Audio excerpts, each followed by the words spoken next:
그러니까 지금 뭐 거의 간첩 양성소인가 간첩 지원 그 부대가. 지금 뭐 여러 가지 오해를 많이 받았죠. 그러니까 아니 국정원이 국내 정치 안 하고 이 소위 말하자면은 국제 해외 특히 경제 전쟁에 관련된 여러 가지 정보를 집중하겠다고 그러는데 뭐 한 거냐고 이거 서울이 목대하겠네.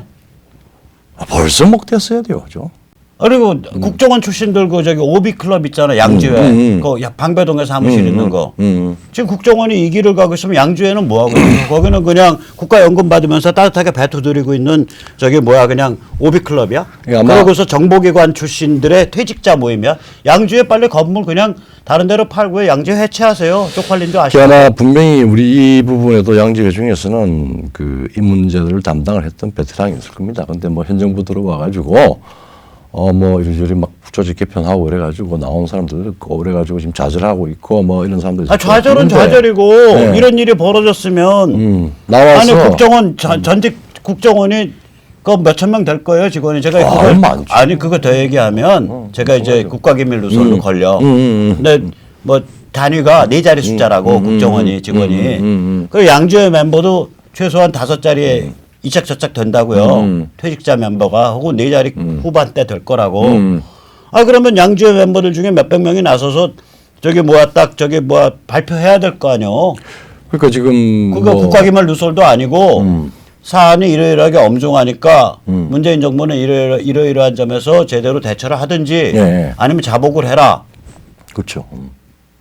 아, 양주에는 뭐 하냐고. 아니 지금 국정원들이야 밥줄에 매여서 그 다 개 등신 됐다고 치고 그럼 당신들은 개등신 선배로서 여전히 개등신 노릇하고 있나? 그 어떤 상황에 대해서 이제 뭐 현직에 떠나면 그렇게 그걸 제기하기는 쉽죠. 드러난 이상은 그런 문제를 담당을 했던 베테랑이나 이런 사람들이 어떤 역할을 해줘야 될 것 같고. 근데 야당은 또 뭐 하는 거예요? 아, 야당 전에 난 윤석열이도 웃겨. 검찰. 검찰. 아, 윤석열이는 거기는 원래 최동욱 쪽이랑 가까워요. 뭐 변호사 소개해 줬냐 안 해줬냐 그거 가지고 뭐 청문회 지나가니까 아니 근데 편하게 됐죠 뭐. 최동욱이랑 가까운 데인데 그 해당하동 아버지. 근데 최동욱이랑 가까운 데인데 거기 그 라인들의 특징이 뭐냐면 검찰이 대소사를 다 결정하는 검찰 공화국이 가장 정의로운 국가다라는 그런 환상을 갖고 있는 집단이야 여기가. 그러니까 단순히 무슨 친북 성향, 종북 성향이 아니에요. 그런데 오케이 검찰이 그렇게 공의롭고 그 국가기강을 세우는 핵심이라면 당신들이 나서서 이거 바로 검찰 내부에서 특별수사 들어가야 되는 거 아닌가? 당신이 청문회 때 했던 식으로 그런 식으로 정의롭고 애국적인 검찰의 수장이라면 스스로 목을 걸고 이거 특별수사 들어가야 되는 거 아니요? 당연히 들어가야죠. 윤석열 씨 당신 얘기해 보라고. 인지수사. 검찰의 수장으로서 쪽팔리지도 않아? 당신 이거 안 하면 그냥 최동욱이 딱가리 윤석열이 이렇게 되는 거예요. 사람들 평이. 뭐 창피한 줄 아셔. 윤석열 씨에 대해서는 뭐 여러 가지 할 말이 많지만은 그것도 자기 책무 중에 하나입니다. 그리고 야당이 더 웃기죠. 야당이 더 웃기지. 왜냐하면은 이게 뭐 이제 갑자기 지금 이게 국제안보라고 했는데 우리 뭐 소위 말하자면은 뭐 우파든 뭐 자유진영 쪽에서도 또 갑자기 이제 경제전쟁으로 다시 문제를 저기 떨어뜨려가지고 우리 경제가 어떻게 될 것이냐만 따지고 있는데 이게 아주 천박한 돈벌어지들이에요. 그러니까 이게 또 반일파로 낙인 찍을까 싶어가지고 야당 입을 떼지를 못해요. 그러면 지금 당장 골빈 야당이지. 아닌데 사실은 황교안 나경원은 뭐에 찾아빠지고 있나? 윤상현이가 외통위 위원장 아니야? 위원장이죠. 윤상현이 뭐하고 찾아빠져 있나? 특검해야죠. 아니 이거 외통위뿐만 아니라 재경위도 포함되고 왜냐면 관세청을 봐야 될 거 아니에요. 그리고 그다음에 정보위도 필요하고 이건 종합적으로 단순히 그냥 지금 저기 국정감사를 기다려서 될 일이 아니고 특검해야 되는 겁니다. 국회 특검 발의해야지 야당이. 네. 그리고 베테랑이 있을지 없을지 모르겠지만은 이 말하자면은 말하자면 전략물자 수입 제한 바세나 협정이라든지 그다음에 이 테러 지원국에 대한 여러 가지 물자에 대한 능통한 특수통 검사들을 투입을 시켜서 하나하나 따져봐야죠. 그러니까 야당이 뭐 친일파 이거 찍히지도 않아요. 딱 발표를 어떻게 하면 되냐면 만약에 일본 측 주장이 근거가 없는 걸로 하면 우리가 반일 투쟁에 선봉에 서겠다. 그럼. 그래서 아베를 대한민국 국회로 끌고 멱살을 잡고 끌고 와서 사죄시키겠다. 그런데 만약에 정말로 문제가 있다. 상당량이 사라졌다. 탱크가 뭐 한 20개가 사라졌다. 50개가 아까 탱크 10개, 20개 지금 이 수준이에요. 우리나라 지금 탱크가요. 탱크로 환산해 보면 38,000톤, 4만 톤 수입되니까 우리나라에 수입된 탱크가 거의 한 2,000개 되는다고. 그 중에 1%가 사라졌도 이건 치명적인 거라고. 그렇죠. 그러면 탱크가 1%가 사라졌다, 0.7%가 사라졌다, 50개가 사라졌다, 20개가 사라졌다, 뭐 10개가 사라졌다 이러면은 그럼 문재인 저거 옷 벗어야 된다. 문재인 정권 타도 투쟁에 나서겠다. 이 양당 간에 우리는 어차피 나서겠다 하고서 딱 삭발 투쟁 선언하면서 이래야지. 아니 국회의원 빠지를 떼셔. 당신들이 무슨 국회의원이야. 그러니까 이게 나경원 당신 뭐 하나? 황교안은 뭐 하고 있어? 그러니까 이게 그게 무지해서 그런 건지 아니면은 문제를 문제를 제대로 못 잡은 거는 무지한 거고 두 번째 겁이 많아서 그런 건지 그 속을 누가 알리요? 그 속을 누가 알죠? 이건 이해가 안 돼. 우리는 행동으로 보여달라 이거요. 그러니까 응당 국가가 뭐 이건 뭐 어제 오늘 일이 아니고 전략물자 수입 제한이라고 하는 거는 수입 통제 이 부분은 몇십 년 동안 돌아가는 야당은 이렇게 얘기해도 이거 까서 문재인이를 멱살을 잡고 국회로 끌어내서 석고대절 시키든지 아베를 멱살을 잡고 그 국회로 끌어들여서 석고대절 시키겠다. 그러지 않으면 우리 퇴진된다 잘못하면. 우리 극악으로 싸우겠다 이러고 하면 누가 당신들더러 친일파라고 욕하겠냐고. 그러니까 내가 보기엔 이거 조중동 눈치 보고 있는 거야 이것들. 그리고 요새 뭐 나도 좀 희한한 게 참 어떻게 이렇게 반일파리를 하는 건지. 조중동에. 반일의 선봉이야. 뭐 선봉에서 갑자기 이제 문재인 정권한테 뭐 비판하듯이 머리 사투면은 꼬리 싹 내리고. 궁극적으로는 그 결과는 의도하고 관계없이 문재인 정부한테 토착 외구 톱을 내세운 문재인 정부한테 부여하는 겁니다. 이게 이제 아니 조중동이 이제 박근혜를 밟았잖아. 그렇죠. 예. 박근혜를 자기들 뭐 계산으로 우리는 박근혜 밟는다라고 밟았겠지만 실제 결과는 대한민국을 밟았죠. 그렇죠. 대한민국을 밟은 거거든. 지금 조중동이 자기들 계산으로는 우리 반일에 선봉에 선다 이러고 나오겠지만 실제로 결과는 문명과 인류를 밟는 게 될 수 있다니까. 그렇죠. 저기 뭐야 그 중앙의 홍 회장이나 저기 조선의 방 회장, 동아의 김 회장 똑바로 들으셔. 박근혜 밟은 거는 대한민국 밟은 거로 끝나. 근데 이게 만약에 일본산 전략 물자가 중간에 사라졌는데 그 사실을 조명을 안 하고 이걸 반일 투쟁으로 계속 밀고 간다? 그럼 이거는 당신들은 반인류 사범의 방조 행위예요. 그리고 반문명 사범의 방조 행위라고 좀 급이 달라져. 축하드려야 되나? 이거를 저주를 해야 되나? 저주를 해야죠. 이거는 이래 되면 어떤 문제가 되냐면은 대한민국 전체가 몇몇 진실에 직면하고 있는 자유시민 민초 미디어를 제외하고 또 민초 미디어 중에서 이것도 뭐 경제 문제로 완철시켜가지고 제1차적인 문제 설정을 외면을 하고 이걸 경제 문제로 보는 사람들은 내가 보기엔 거의 돈벌어지야. 그러니까 배금주의자들이야. 그러니까 물질주의자고. 그리고 분명히 그런 문제가 될 소지는 존재하지만은 이 문제가 정리가 되어야 정리가 되면은 그 문제까지 비화가 안 된다고요. 그러니까 제일 먼저 국제안보 문제와 관련된 선명한 우리 정부의 조사, 정부가 게을리하면은 야당이 일을 할 때 조중동 제도 언론권이 최소한 반일은 이 조사가 끝나고 난 뒤에 해도 안 늦어요. 그러니까 반일을 할 건지 문재인을 끌어낼 건지 그걸 선택을 해야죠. 조사를 한 다음에 결정을 해야지 조사하자는 소리를 안 하고 아다 그래. 이게 이제 지금 그건 반일 투쟁을 불을 지르고 있어. 그러니까 모든 정치 세계는 결과의 세계예요. 우리가 무슨 뭐 이렇게 막 흥분해서 동기가 우리는 난 흥분했는데. 흥분했어요. 근데 아니 이거는 동기만 봐도 흥분할 만한 일이죠. 왜냐하면은 대한민국이 아주 반문명적 테러 지원 국가로 사실상 전락할 수도 있는 그러다 보면 일본 주장이 사실이면 사실 테러 지원 국가지. 그렇대죠. 그렇대죠. 사실로 근데 그게 국가 차원에서 한 게 아니라 간첩이라든지 몰라 간첩이 국가를 얼마나 움직이는지 몰라도. 근데 한 국가의 대표자는 근데 그 책임에서 벗어날 수가 없어요. 그게 아니라 한 국가의 대표자가 이렇게 심각한 혹은 뭐 그 조중동, 문재인, 그 다음에 야권, 민주당 다 털어서 이런 심각한 문제가 제기가 되면 이걸 감정적인 반일파리를 해서 국민을 개돼지로 만들 일이 아니라 이거 심각한 물건인데 심각한 사안이고 사실을 좀 까보고서 보자. 이렇게 나가야지. 참 이거. 지금 뭐 우리가 지금 참 웃지 못한 우리가 매주 이렇게 만나서 또 매일 하시면서 하는 이유 중에 하나가 아니면 뭐 이게 전도된 상황이에요. 가치, 판단 기준, 도착. 그러니까 한국에는 변태스러운 것들이야. 근데 리더들이 변태야. 그러니까 우선 리더들이 우선 뭐냐면은 일종의. 이게 정말 잠깐만 여기서 도착이요 영어로 변태거든. 단어가 같잖아. pervert. 그렇죠.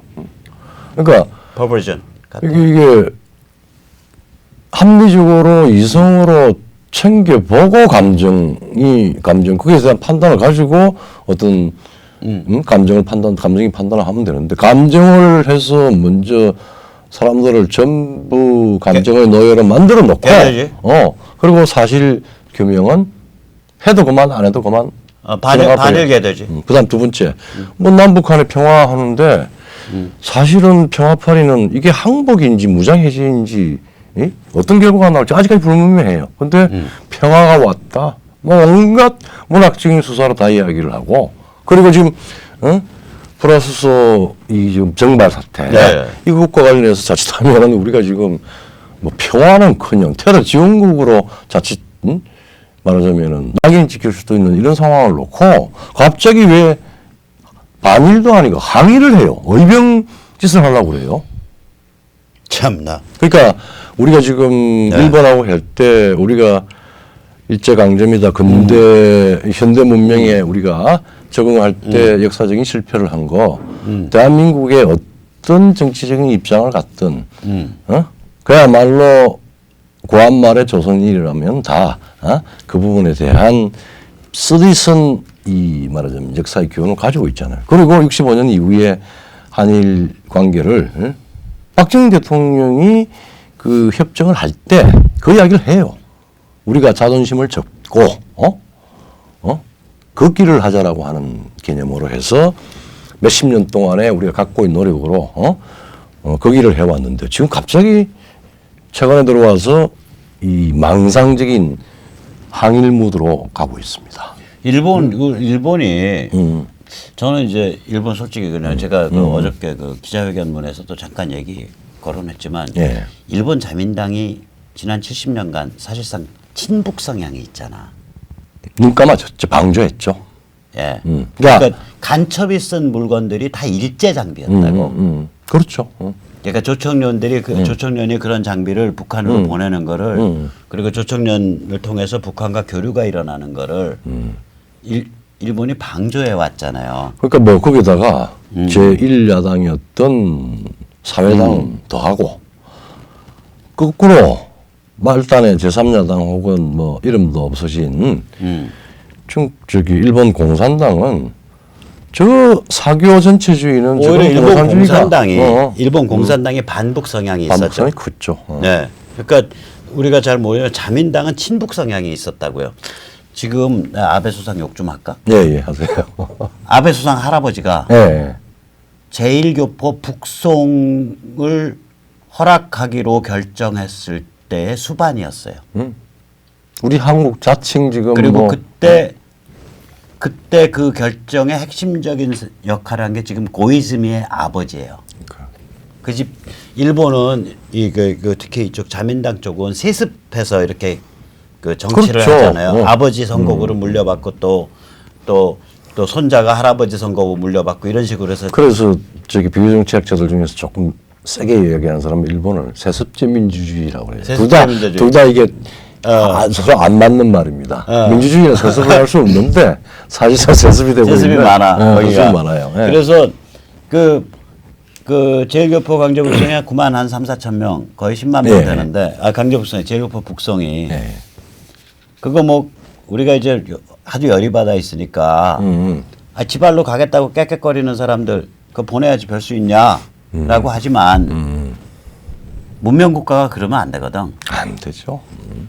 문명 국가 예를 들어서 저는 사실은 여기 종북 친북들 뭐 하도 야가서 넘어가겠다는 놈도 없지만 넘어가겠다고 여기서 5만 명이 깨끗거려도 대한민국 정부가 허락하면 안 된다고. 안 그러거든. 되죠.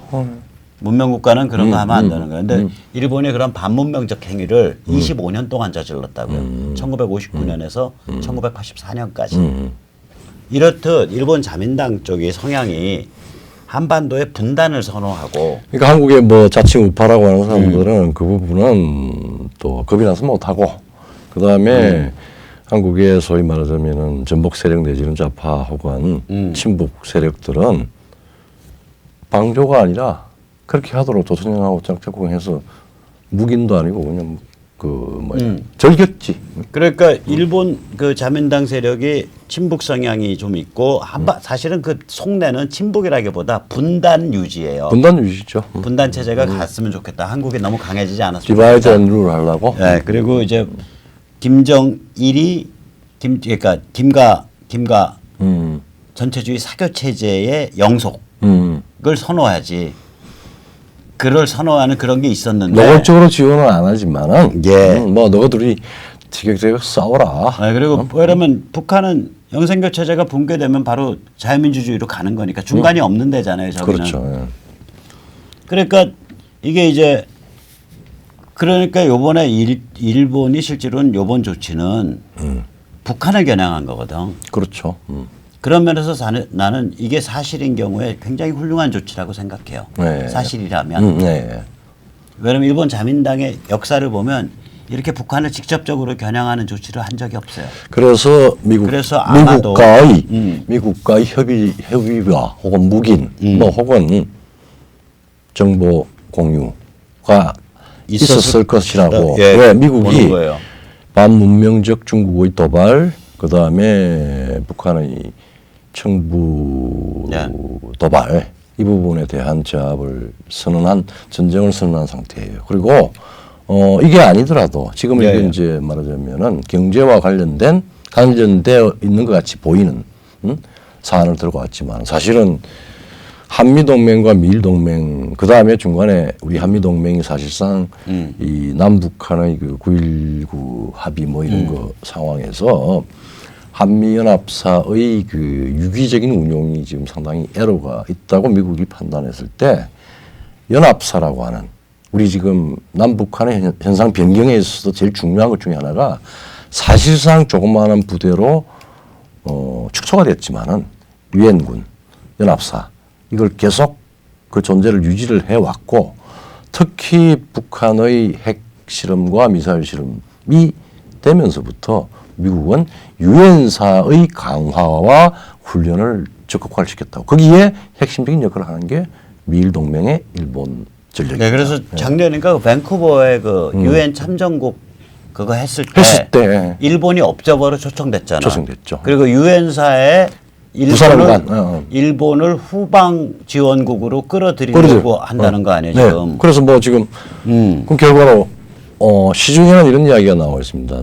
지금 한국이 국내적 시기인 이유로 아베가 이 문제를 제기를 하니까 뭐 그것 전에 친부국을 하다가 미국으로부터도 지금 이 소외되고 북한으로부터도 소외되고 중국으로부터 발길지로 차이고 이러니까 갑자기 이제 항일로 나왔는데 그게 이제 자칫 말하자면 선거를 위한 토착 외구인데 이 완전 자살 꼴른 거예요. 아이고 토착 외구가 아니라 친일 영주가 됐어요. 조금 있다가 근데 그 다시 얘기 들어가면 아까 그러니까 일본의 요번에 문제 제기를 보면 이게 미국과의 협조에 의해서 이루어졌다고 보이고 그다음에 근거가 있을 가능성이 높다라고 보이는데 만약에 그렇다면 이건 무슨 의미를 가지냐면 일본이 그리고 유엔사에 일본이 참여하게 될 거다. 그럼 이런 움직임이 뭐를 의미하냐? 일본이 동북아의 안보를 담당하는 핵심 축이 되는 거예요. 그렇죠. 이게 그 일련의 흐름이기 때문에 그래서 이게 그냥 경제 보복이 아니라 두고 보세요. 제가 이미 한번 맞췄거든 이 문제에 대해서. 처음에 이거 나왔을 때 이거는 금수가 아니다. 이거는 관리를 하겠다고 선언한 거다. 한국 정부가 관리하지 못하므로. 그래서 이쪽에서 제대로 된 업체가 제대로 된 사용 증빙을 내면서 일본에 수입 요청을 하면 아마 수입하는데 애로가 없을 거예요. 그렇죠.